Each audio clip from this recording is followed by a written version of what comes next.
Halo ke friends!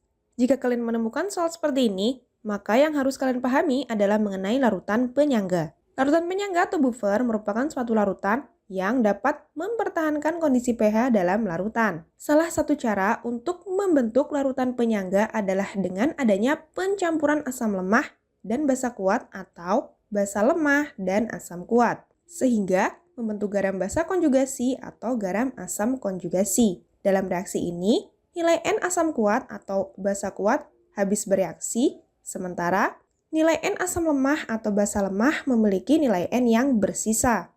Sehingga pH larutan dapat dipertahankan dan tidak terpengaruh asam maupun basa kuat. Jika kita kembali ke soal, sebanyak 200 ml larutan asam nitrit atau HNO2 dengan konsentrasi 0,15 molar, kemudian volume sebesar 200 ml, dan tetapan kesetimbangan asam atau Ka sebesar 10 pangkat min 5 sebagai asam lemah dicampurkan dengan kalium hidroksida atau KOH dengan konsentrasi 0,1 molar dan volume 150 ml sebagai basa kuat, sehingga membentuk larutan penyangga dengan pH yang harus kita cari nilainya. Untuk itu, kita perlu mencari nilai NKOH, yaitu sama dengan konsentrasi KOH yaitu 0,1 molar dikali volume KOH sebesar 150 ml, menghasilkan nilai NKOH sebesar 15 mmol.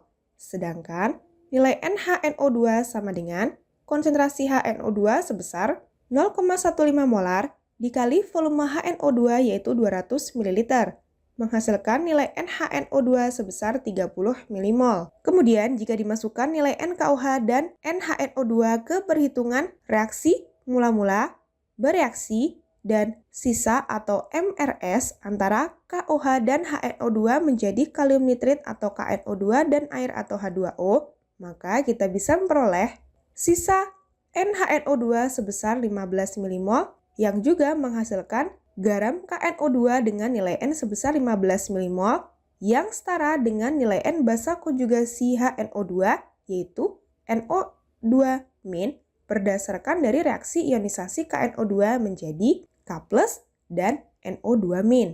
Sementara nilai NKOH habis bereaksi dan tidak mempengaruhi nilai pH larutan.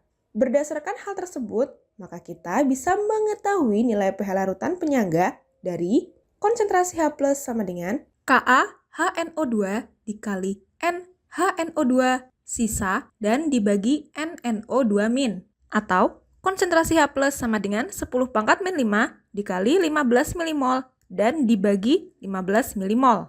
Sehingga diperoleh nilai konsentrasi H+ sebesar 10 pangkat min 5 molar. Dari sini, maka nilai pH sama dengan min log konsentrasi H+ atau 10 pangkat min 5 molar menghasilkan nilai pH sebesar 5. Baik, sampai jumpa di soal berikutnya.